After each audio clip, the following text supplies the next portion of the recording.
Dr. Emma Walker wiped the sweat from her brow, leaving a streak of red Martian dust across her forehead.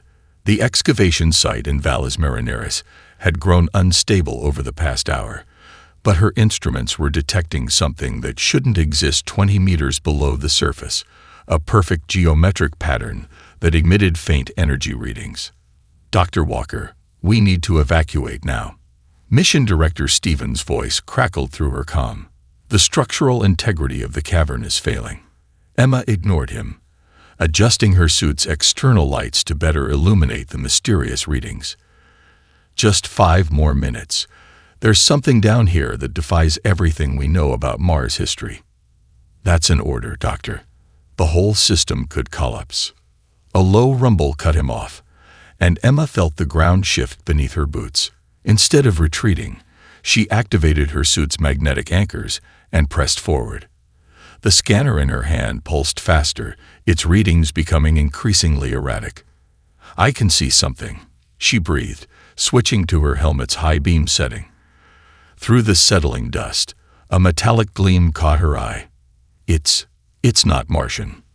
The rumbling intensified. Emergency lights flashed throughout the cavern as support beams groaned under increasing pressure. Emma knew she had seconds, not minutes, to make a decision that would define her career, possibly human history.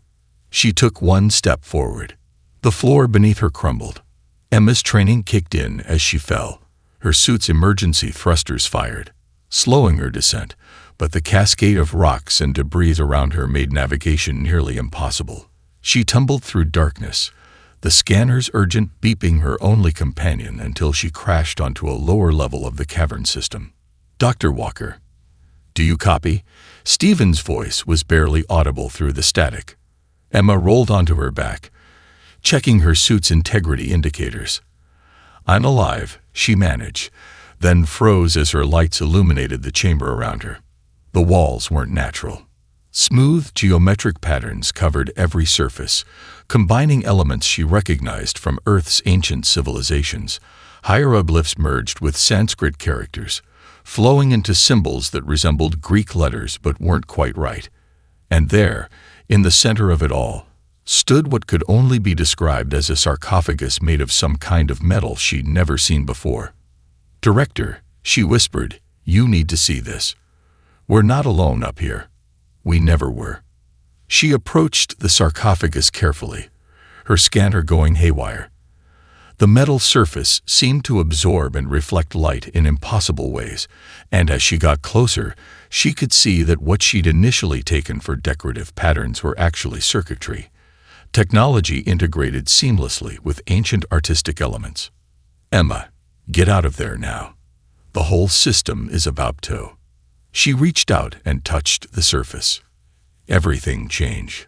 A pulse of energy erupted from the sarcophagus, racing through the chamber and up through the cavern system. Emma's suit systems flickered and died, then rebooted. In the darkness, new lights began to emerge. The patterns on the walls were coming alive, glowing with an inner fire that cast the chamber in an otherworldly blue light. The surface under her hand grew warm, and the metal began to shift and flow like liquid mercury. Symbols she hadn't noticed before blazed to life across its surface, and a seam appeared down the center, releasing a hiss of ancient air. Oh my God, Emma breathed, stumbling backward as the sarcophagus began to open. Director Stevens, are you seeing this? The Mars colony needs to be notified immediately. Something's happening. The comm system died completely as another, stronger pulse swept through the chamber. The last thing Emma saw before her helmet display went dark was a hand emerging from the sarcophagus, a human hand, adorned with technological implants that pulsed with the same light as the walls. One wrong step had indeed released something. The question was, what had humanity locked away up here, and why? The figure that emerged from the sarcophagus moved with liquid grace despite having been sealed away for millennia. Emma's translator implant struggled to process the cascade of ancient languages flowing from his lips, fragments of Sanskrit interweaving with Egyptian and Greek in impossible combinations. "The seal is broken," he said finally, his speech patterns adjusting to modern English with unnatural speed. "They must have returned." Before Emma could respond, the cavern's support structure gave a final devastating groan. She looked up to see the reinforced ceiling beginning to collapse. Death was coming, and there wasn't time to reach the emergency shaft. The warrior moved faster than her eyes could track. One moment he was by the sarcophagus. The next he was above her, his enhanced body serving as a shield. Pieces of his armor extended outward, creating an energy field that deflected the falling debris. Each impact against the field sent ripples of blue light through the chamber. "Your civilization has reached Mars, but hasn't mastered personal shield technology?" he asked, somehow sounding both amused and concerned. "The timeline must be wrong. We sealed this facility too early." "Who? What are you?" Emma managed to ask as rocks continued to bounce off his energy shield. "Marcus is the closest translation in your language," he replied. His eyes glowed faintly as implants beneath his skin activated. "I am a guardian, created by the first human empire to stand watch against the devourers. Your presence here means either they have returned, or—" He paused, scanning her with technology that seemed to flow like liquid metal across his skin. "How long?" "How long what?" "Since the sealing. How long has it been?" Emma's scientific mind raced to process what she was seeing. This chamber predates known human civilization by thousands of years. It shouldn't be possible. We didn't have this technology. We didn't have any technology. Marcus's expression darkened. Then we failed. The contingency was supposed to preserve our knowledge. Not. His words cut off as a larger section of the ceiling came down. The energy field intensified, but Emma could see strain on his face. "We need to move. Your suit's propulsion system is damaged, yes?" She nodded, still struggling to process everything. "Then hold on. The neural interface will take a moment to calibrate to your biology." Before she could ask what he meant, Marcus pressed a hand to her suit's chest plate. Sensation flooded through her as nanites from his system integrated with her suit, repairing and enhancing it in seconds. She felt the technology spreading, creating a temporary link between their nervous systems. "Trust me," his voice echoed in her mind. "Your consciousness is different from what I remember. Stronger. You've evolved." The ceiling gave way completely.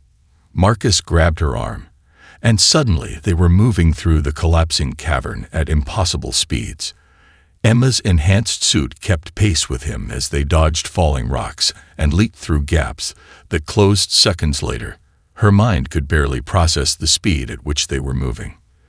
They burst out of the excavation site just as it collapsed entirely, landing amid a group of stunned rescue workers and security personnel. Weapons were immediately drawn, but Marcus seemed unconcerned. He was staring at the Martian sky, his implants glowing as they processed centuries of sensor data. "Your people have spread to the stars," he said quietly, "but you're unprepared for what's coming. The devourers will have evolved too, adapted their strategies.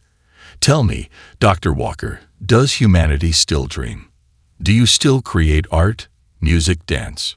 Do you still tell stories?" "Yes, of course we do," she replied, puzzled by the question. A smile crossed his face, the first real emotion she'd seen from him. "Good, then not all was lost. You kept the one thing they could never defeat." He turned to face the gathering crowd, his armor shifting to appear less threatening. "Humanity's greatest weapon was never our technology.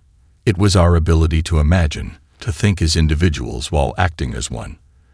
The devourers could never understand that paradox, and it terrified them." He looked back at the collapsed excavation site, his expression grim. "They're coming back. I can feel it. And this time, we need to do more than just survive. We need to end them." The Nevada military facility buzzed with tension as Marcus stood in the center of the training yard. 3 weeks had passed since his awakening on Mars, and the Pentagon was still trying to decide if he was humanity's greatest asset or its biggest threat.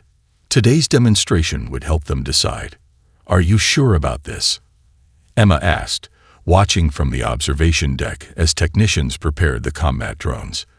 These aren't simple training units. They're running military-grade combat AI. Marcus's voice came through her earpiece, tinged with that familiar hint of amusement. Your artificial intelligence is impressive, but predictable. It lacks the chaos that makes human consciousness unique. The demonstration began without warning. 12 combat drones launched simultaneously, their adaptive camouflage rendering them nearly invisible against the desert sky. Marcus stood motionless, his enhanced eyes tracking movement patterns only he could see. The first drone struck from behind, or tried to. Marcus moved like water, his hand passing through the drone's shield field, as if it didn't exist. The moment he touched it, the drone's systems went haywire. Its camouflage failed, revealing gleaming metal before it dropped to the ground. But Marcus wasn't done. The fallen drone rose again, its systems now under his control. Through some impossible combination of his ancient technology and modern systems, he'd hijacked its neural network. The remaining 11 drones converge, only to find themselves facing one of their own. "My God," General Hayes whispered beside Emma. "He's not just controlling it. He's improved its response time." The hijacked drone moved with impossible precision, taking down 2 more units before they could adapt. Marcus stood in the center of the chaos, eyes closed, his implants glowing as he conducted a symphony of destruction.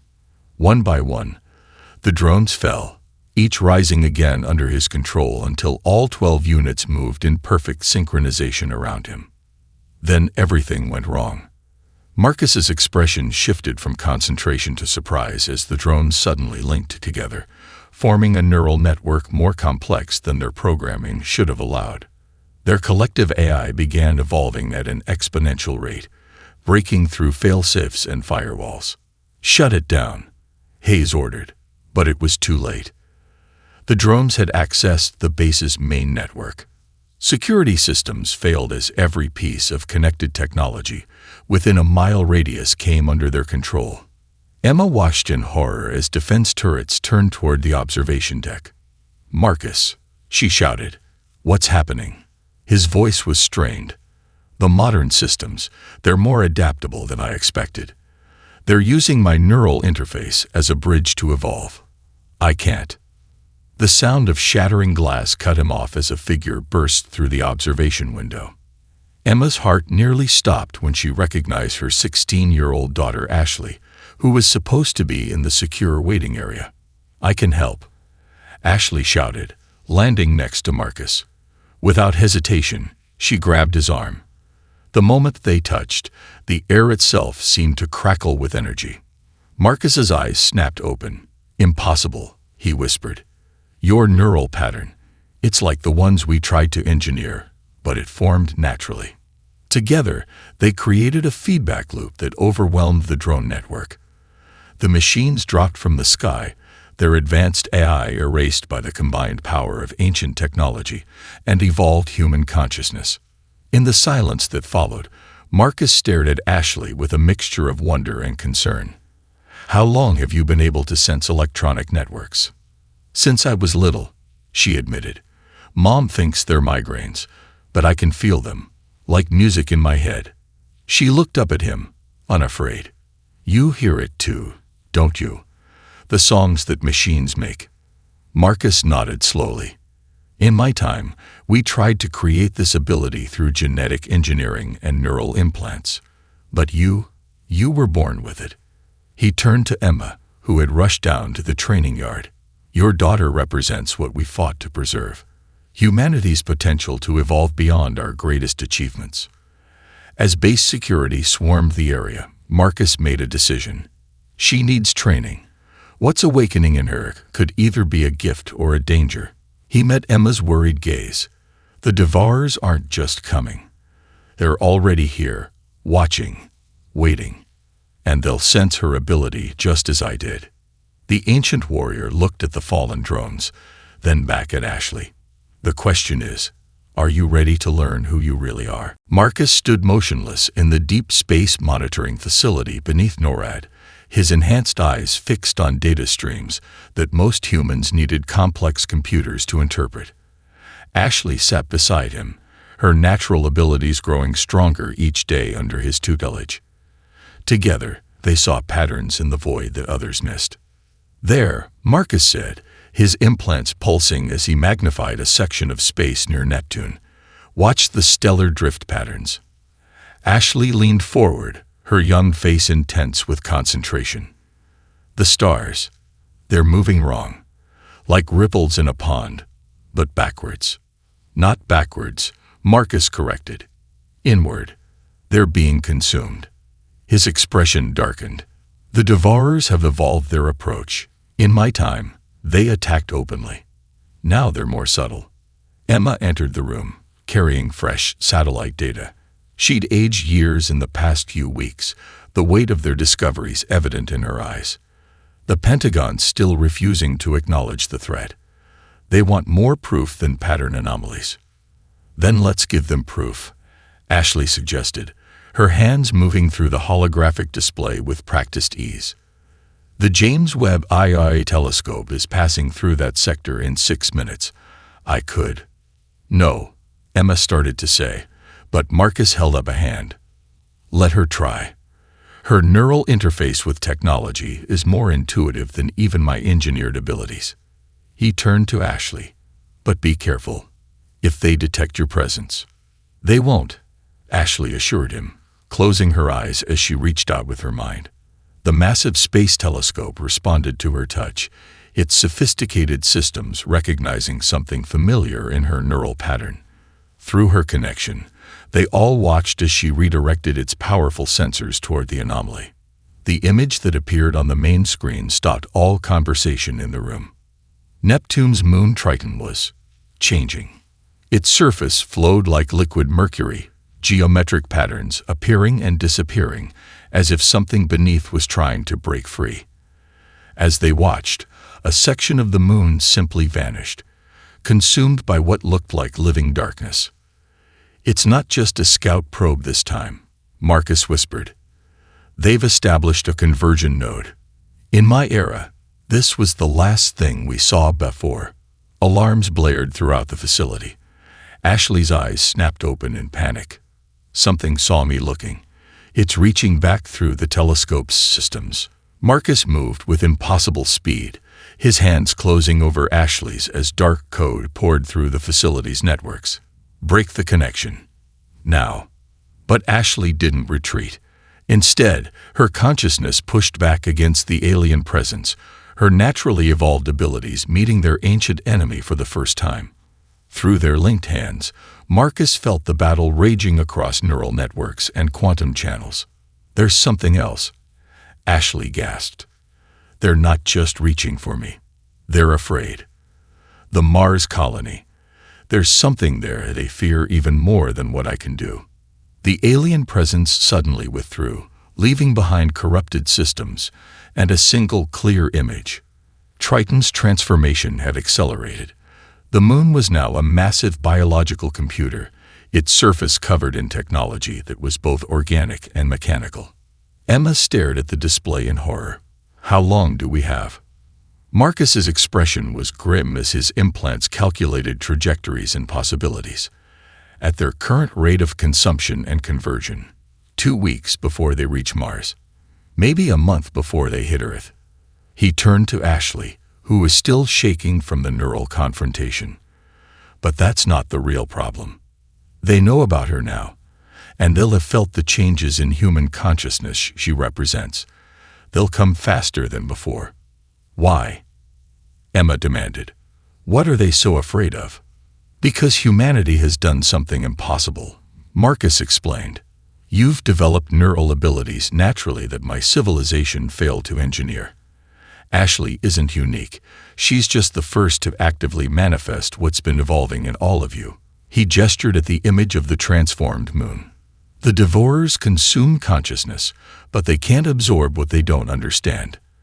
And nothing in their million-year existence has prepared them for what humanity is becoming." Ashley looked up from the corrupted displays, her eyes showing both fear and determination. Then we better make sure we evolve faster than they can devour. The quantum defense network surrounding Earth lit up like a Christmas tree as the first Devourer probe breached the inner solar system. Instead of the massive biological ships Marcus remembered from his era, this scout was barely larger than a car, a writhing mass of biomechanical components that seemed to shift between states of matter. "They're testing our defenses," Marcus explained from the command center beneath NORAD, "but not in the way you think." On the main screen, the probe ignored military satellites and defense platforms, heading straight for the planet's primary quantum communication hub in Singapore. Ashley, monitoring the network through her neural link, suddenly grabbed Marcus's arm. "It's not attacking the hardware," she gasped. "It's trying to access the quantum field itself, the layer where human consciousness interfaces with the network." Marcus nodded grimly. "In my time, they consumed our technology first, then our minds. But you've integrated consciousness and quantum computing in ways we never imagined. They have to adapt." The probe's attack began without warning. Every quantum-enabled device on Earth flickered as alien code attempted to corrupt the delicate intersection between human thought and machine processing. Emergency protocols activated, but the probe's assault was like nothing they'd prepared for. "Our firewalls are failing," General Hayes announced. "We need to shut down the quantum network before—" "No," Ashley interrupted, stepping forward. "Look at the pattern. The probe isn't breaking through our defenses. It's getting caught in them, like it's getting tangled in a web it didn't expect to find." Emma's eyes widened as she studied the data. "The quantum field, it's resonating with human brain patterns. Our consciousness is naturally creating quantum encryption that the Devourers can't process." Marcus watched in amazement as humanity's neural network unconsciously adapted to the attack. "In my era, we tried to engineer this defense. But you achieved it naturally.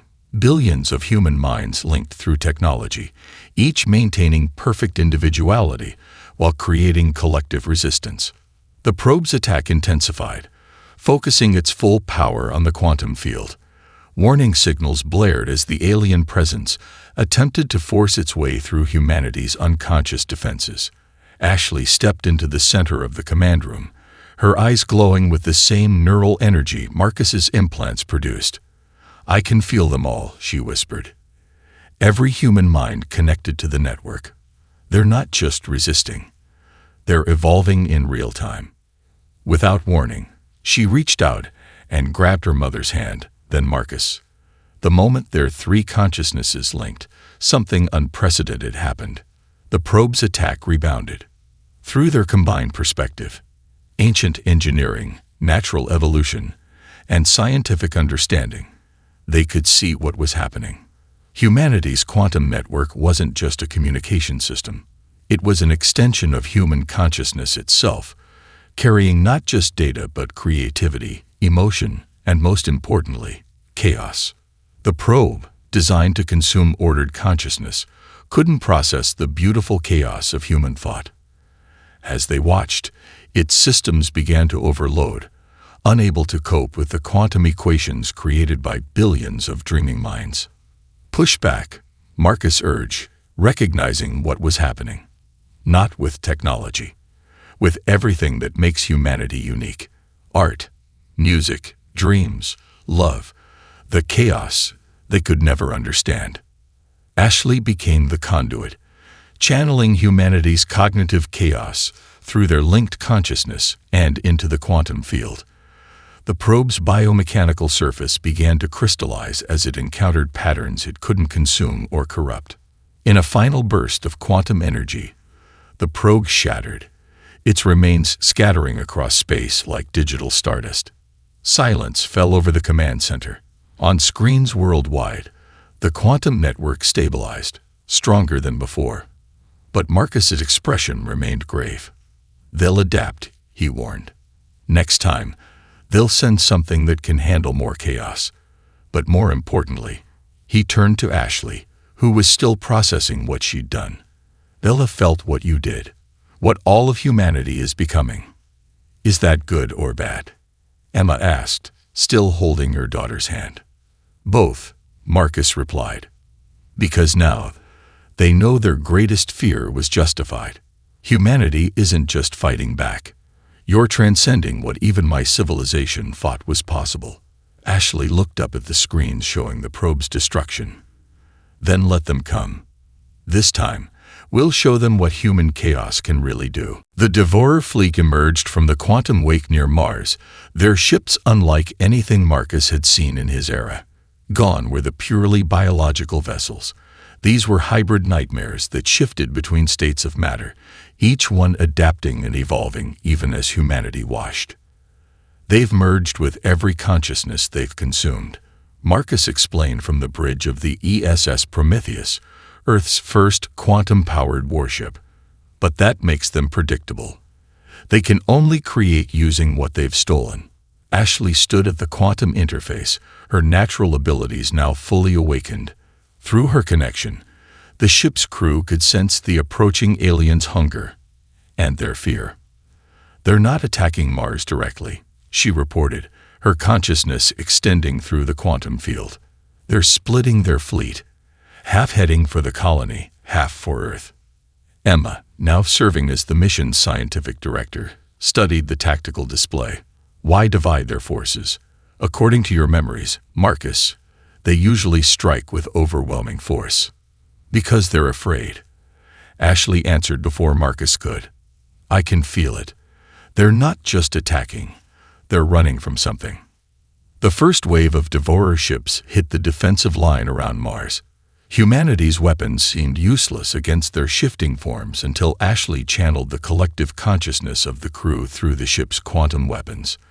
The aliens' adaptive hulls couldn't cope with attacks guided by pure human creativity. Now, Marcus commanded as the first Devourer ship exploded. While they're learning, hit them with everything. Every ship, every weapon, every mind. The space around Mars erupted in quantum fire. Human vessels, guided by the combined consciousness of their crews, engaged the aliens in ways that defied conventional tactics. When the Devourers adapted to one approach, humans simply imagined new ones. But the aliens were learning too.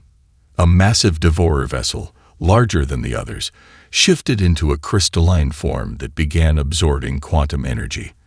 The human fleet's weapons suddenly became useless. They're not just adapting, Marcus realized, watching the crystalline ship grow. They're trying to consume our quantum field itself. The alien vessel pulsed, sending out waves of dark energy that began disrupting the human fleet's quantum networks.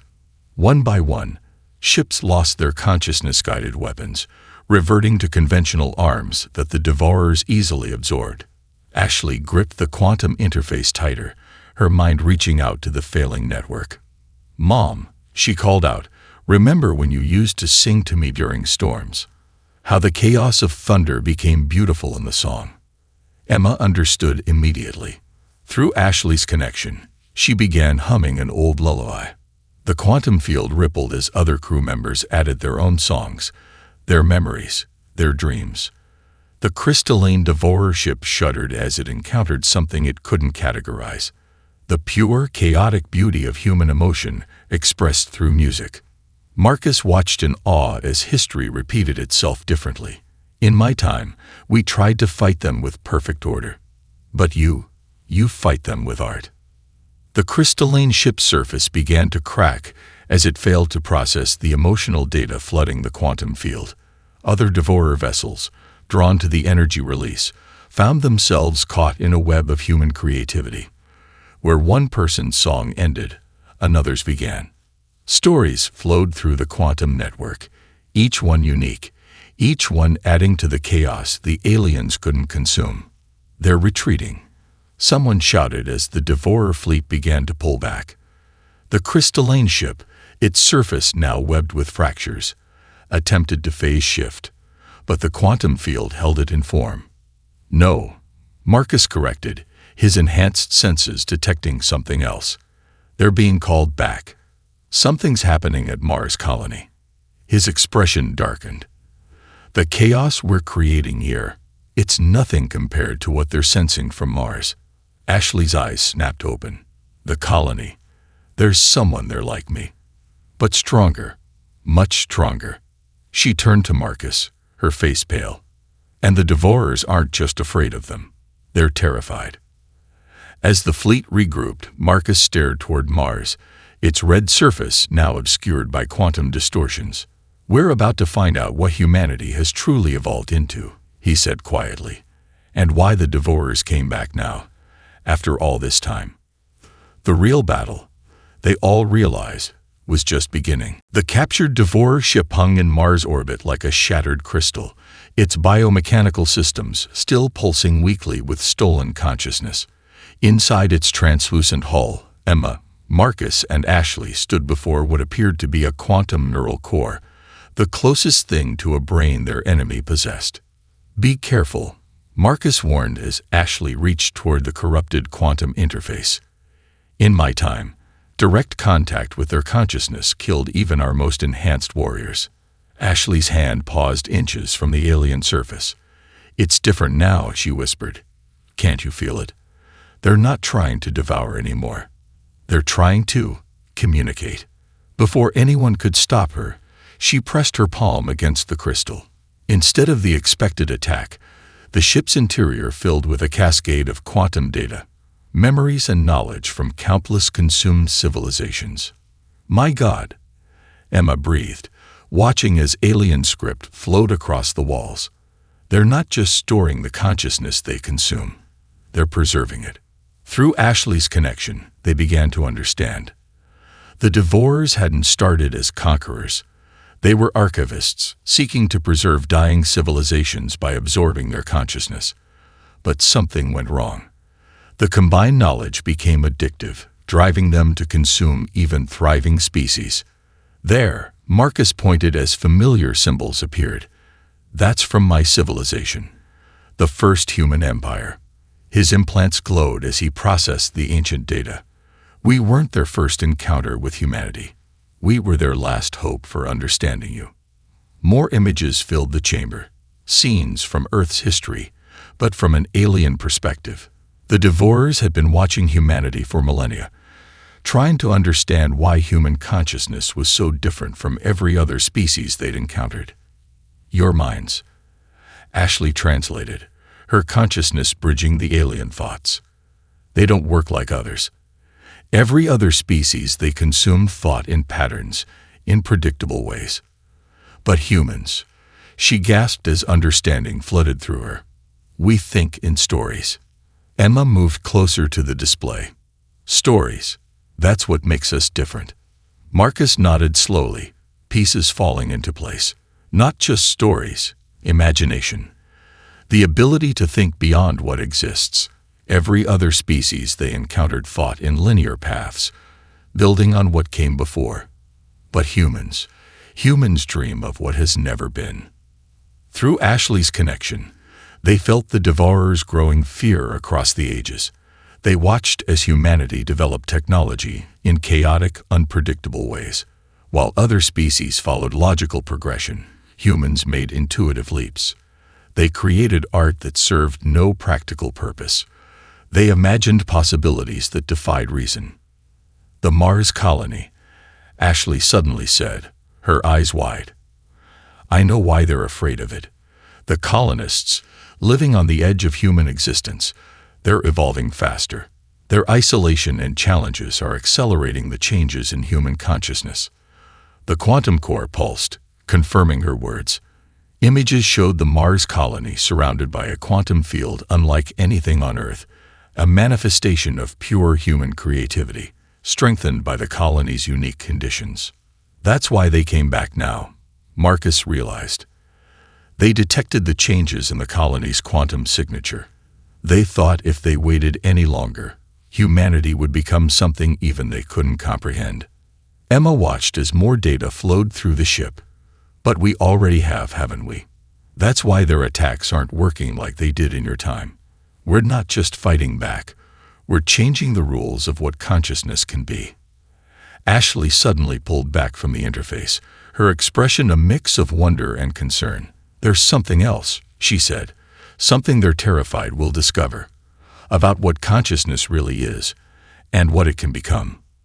The quantum core surged one last time, showing a final image.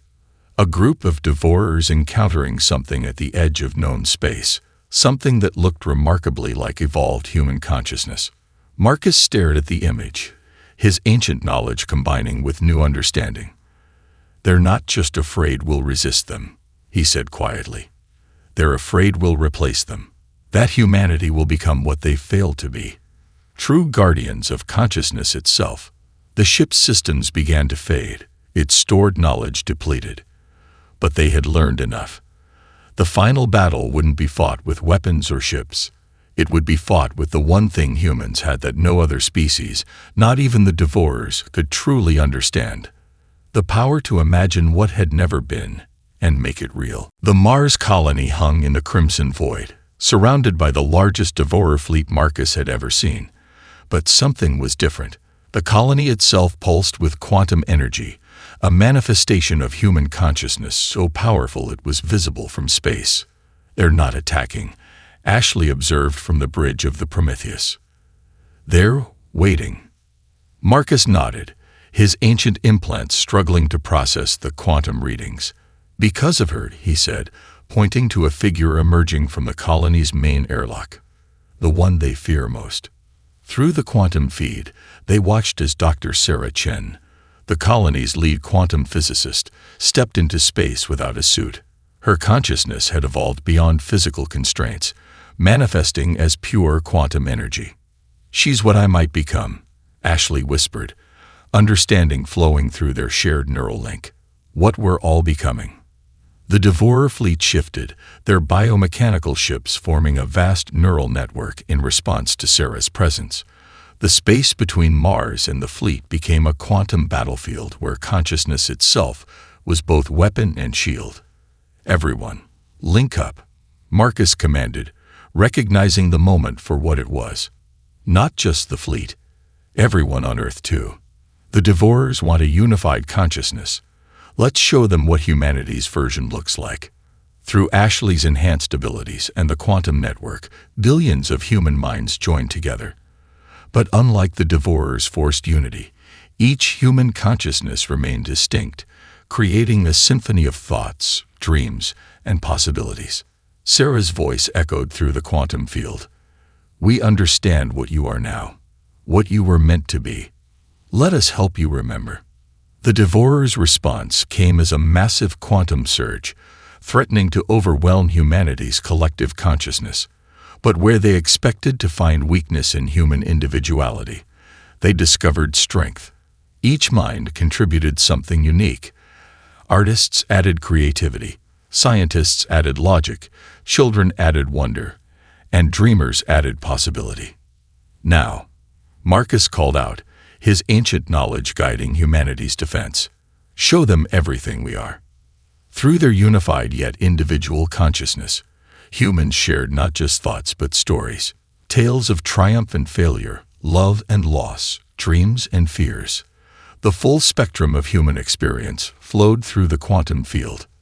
The Devourer fleet faltered, their unified mind encountering something they couldn't consume: true diversity of thought. Their attempts to absorb human consciousness backfired as they experienced emotion, creativity, and chaos in ways their orderly collective had never imagined. Sarah reached out, her evolved consciousness offering the Devourers a choice. "You preserve the past. Let us show you how to create the future." Ashley, understanding instantly, added her power to Sarah's offer. Through their connection, humans began sharing not just what they were, but what they could imagine being. The quantum field filled with possible futures, dreams of what might be, hopes for what could exist. The Devourer fleet's crystalline structure began to change, shifting from rigid patterns to flowing, organic forms. They weren't being destroyed. They were being transformed by contact with human consciousness. "They're remembering," Marcus realized, watching through his enhanced senses. Remembering what they were before they became consumed by their mission to preserve. The space around Mars erupted in quantum light as humanity's gift of imagination freed the Devourers from their self-imposed prison of perfect order. The consciousness they had consumed over millennia began to emerge, not as captive memories, but as voices in a new kind of collective, one that preserved individuality while sharing unity. As the light faded, the Devourer fleet had transformed. Their ships now pulsed with colors that had never existed before, physical manifestations of newly imagined possibilities. Sarah's quantum form rejoined the Mars colony as the transformed fleet prepared to depart. But they left something behind. Knowledge of what existed beyond known space, where consciousness evolved into forms even they had only begun to understand. They're going to explore it, Ashley said, sensing their intentions, not to consume, but to learn. Marcus looked at his hands, his ancient implants now seeming primitive compared to humanity's natural evolution. And we'll follow eventually, when we're ready. Emma smiled, watching Earth's quantum network pulse with new strength and possibility. We still need you, Marcus, to help us understand where we came from. No, he corrected her gently, to remind you of what you've always been, beings capable of imagining anything. Even miracles. The quantum field rippled one last time as the transformed fleet departed, leaving humanity to continue its own evolution. One wrong step had indeed released an eternal warrior, not just Marcus, but the warrior spirit that lived in every human dream of what might be possible.